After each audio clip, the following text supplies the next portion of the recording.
It has been a long, long time since Florida State was in a position like this. When the ACC Media Days kick off this week in Charlotte, the Seminoles are going to be one of the biggest storylines of the event. Maybe the biggest. First and foremost, because they're actually good again. And there's a very real chance they get picked by the media members to win the ACC. I don't know the last time that happened, but I'm guessing Dalvin Cook was on the team when it did. So if I know how it will play out in Charlotte, and I've done this long enough now that I'm pretty sure I do, the first storyline will be how good Florida State is expected to be, and if the Seminoles can indeed handle the weight of those preseason expectations. Is Florida State really back? Will you ever beat Clemson again? Do you think you guys can win a national championship? What's up with that grant of rights? You know, typical ACC questions. The Seminoles won 10 games last year, finished in the top 10 in the country, returned a gazillion contributors, and also have a bevy of new, talented, experienced transfers on the depth chart as well. So they will be one of the main storylines. They also have Jordan Travis, and he will be another one, which I'm really excited about, honestly. Nobody deserves to have more praise heaped upon them than this guy. He has turned himself into a household name, a preseason Heisman contender, and quite literally one of the best college football players in the United States. Considering where he came from, that's really cool to see. And I'm glad he'll get his hour with conference media folk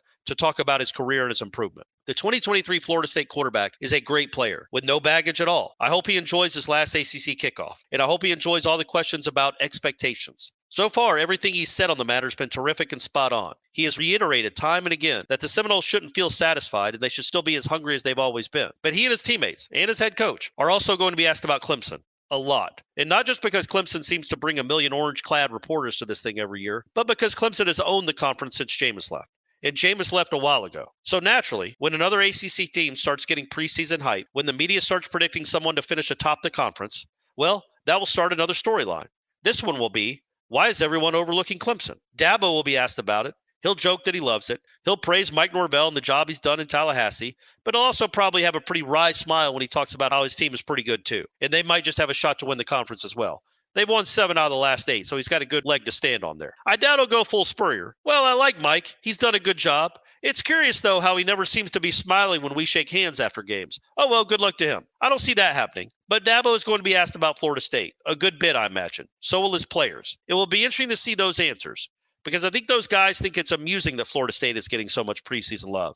And you can't blame them. None of them have ever lost to FSU. They probably don't know anybody that's lost to FSU. Not even an older brother. We'll see if that's still the case in a couple more months, though. As for the rest of the ACC kickoff, well, I have to imagine the only other thing you folks care about is if this will be the last ACC kickoff Florida State ever attends.